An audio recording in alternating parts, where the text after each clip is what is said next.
Bu düğünde ne bulbuy, kadirlik bulbuy, digül bulbuy.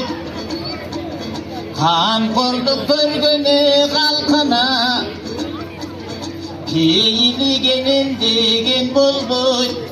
Sağlı bulbuy, bezu bulbuy, şair bulbuy, dingil bulbuy. Tilkini geçsen de tom bulbuy, yetekli geçsen de ceng bulbuy. Haldı bir geçsen de kan bulbuy, yalnız bir attan bir çan bulbuy.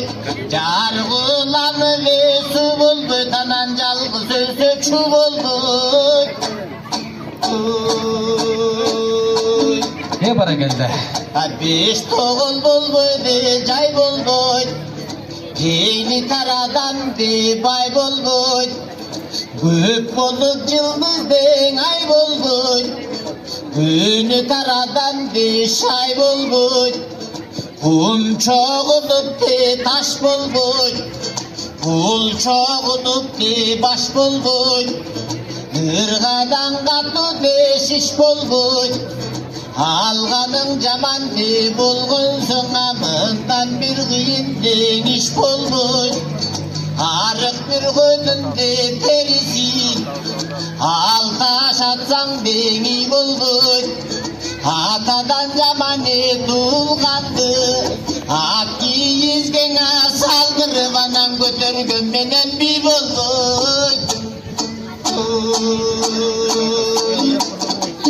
Hey, bu düğünün ne garip, bir çalgan karan geçir garip. Özüngün manını tolduğun, ürüşügenin tül garip.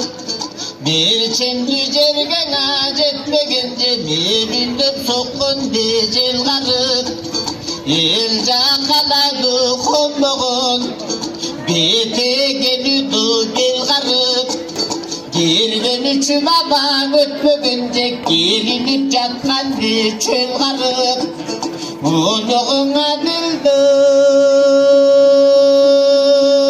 bulduğuna nanolara tartkan el garip. Yuvara tartkan el garip. Bara geldi. Borbura Bişkek'ten gelgen belgili dastançı Ömür Zak Kayıpov boldu. Razılık bildirelim.